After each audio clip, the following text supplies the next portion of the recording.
Hey, Pastor Dana here. Between Friday, August 28th and Thursday, September 4th, I had a series of glimpses and dreams that got longer each night. And I'm seeing more and more things in my dreams that are apocalyptic,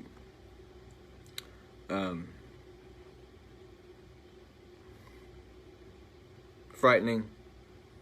I don't share these dreams to cause people to have fear.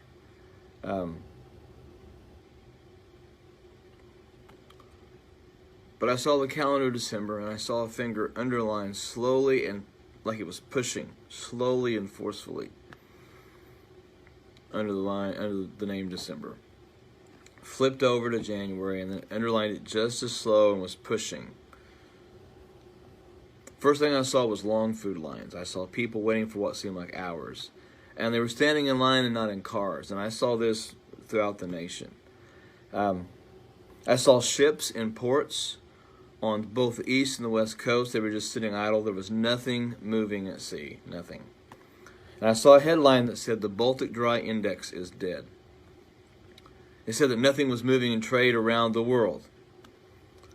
And one thing I noted, there were no Christmas lights. This was December. There were no holiday displays. There were no sales mentioned. No Christmas lights, no Christmas displays, no Santa Claus, no Easter, no Christmas type things going on at all. It was a great sadness over the land. And people seemed very dazed and they seemed very confused. But there were Christians who stood out because they had faith, they had hope in Christ. And they looked like burning charcoal. And they were carrying torches wherever they went. And a lot of people rejected their approach, but they kept their faith. They didn't back down from telling people about Jesus. And they kept telling people that they desperately need Jesus at that moment. It was, you need Jesus now. You need Jesus now. You need Jesus now. Don't wait. You don't have tomorrow. You need Jesus now. And a lot of it was rejected, but there were some that were coming and surrendering and praying and being saved in the dream. I saw what looked like shopping malls that had been converted into shelters or living quarters. So it reminded me of Hurricane Katrina when it came through, and the football stadium. The businesses in those malls were shuttered, but I saw people on cots, and I saw food outreach things going on. I saw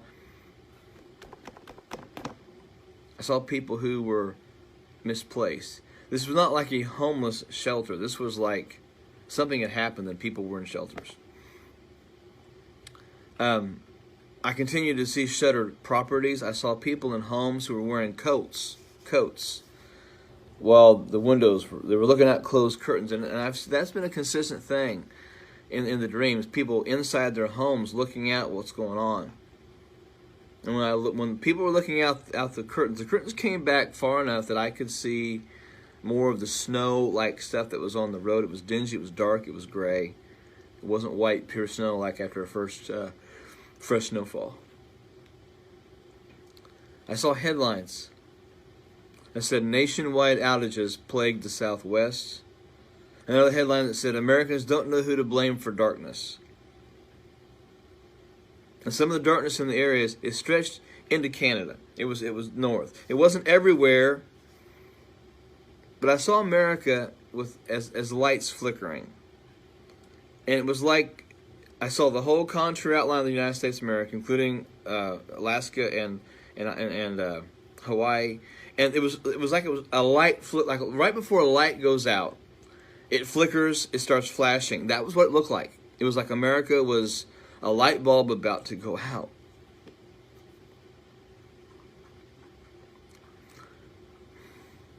I saw vultures with food hanging out of their mouth. These vultures were heavy.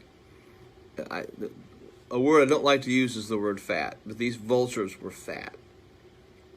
And they had rotting food hanging out of their mouths. I saw depression as a figure, as a creature. And it had a face mask on with a smile, but it was choking people and pushing them down to the ground. And then I saw the St. Louis Arch, and I saw people standing under the St. Louis Arch in very, very expensive business suits. All of them had very expensive watches, and at their feet were these briefcases, larger than briefcases, almost like it reminded me of like a nuclear suitcase, a nuclear briefcase that they talked about in the 80s. And suddenly all of their alarms went off at the same time, and they hit them, and they grabbed the briefcase, and they got into these black SUVs. And of course, the Mississippi River goes right through there. It divides the country. And I saw them get in the black SUVs, and they went east, and they were going all over the place. Each of them had a Wall Street Journal newspaper under their arms, and they had heavily tinted sunglasses. And the next headlines that I read were about market crashes, about yields being lost. And one of the headlines declared sympathy for the swastika. I saw tired crowds. I saw tired people. I saw many who had lost the resolve to fight due to the emotional overcast of the nation. And I heard Christians, that group of Christians that was going around with hope, I heard them saying that they remember what Jesus had said about the winter and having to flee in winter. But they kept encouraging one another in faith. I saw lights all over the country. I knew these lights were churches, whether they were churches like we think of today, or whether they were house churches. And I felt in my spirit, did not hear this, but felt as I was watching this, that these churches were keeping warmth and hope in their communities. That white figure rose up out of one of those lights. And he said, brace yourself, brace yourself on the word and my promises, and do not rely on your own strength.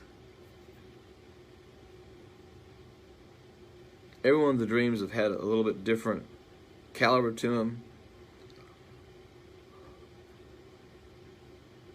This one left me more unsettled. I see them in glimpses. It's like a movie trailer. See a little bit one night, a little bit more the next night. More details are added.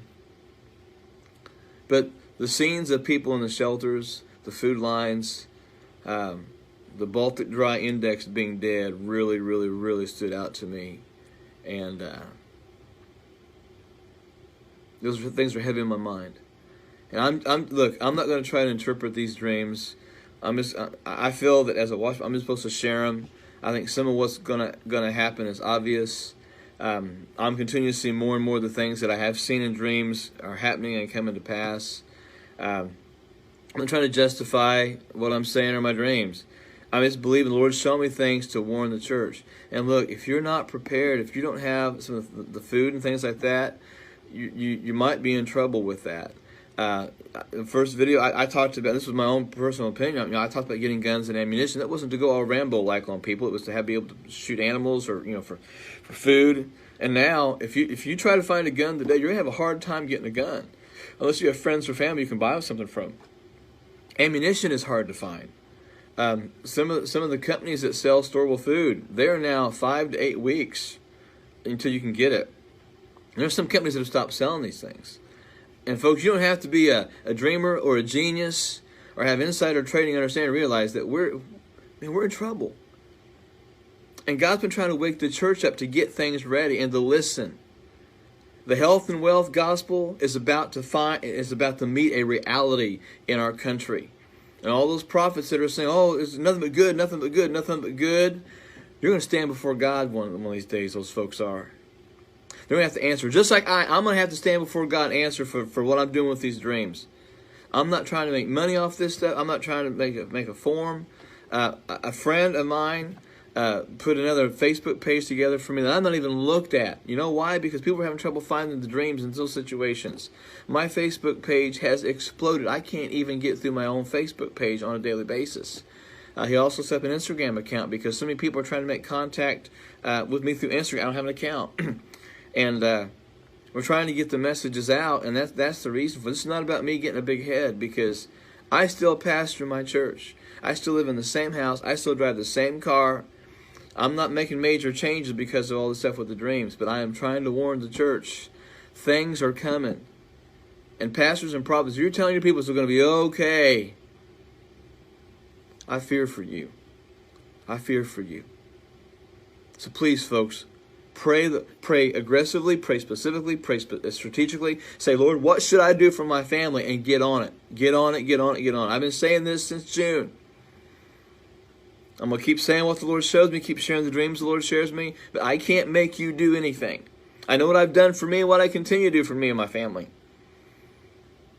Folks, don't ignore the warnings. That's all I'm going to say.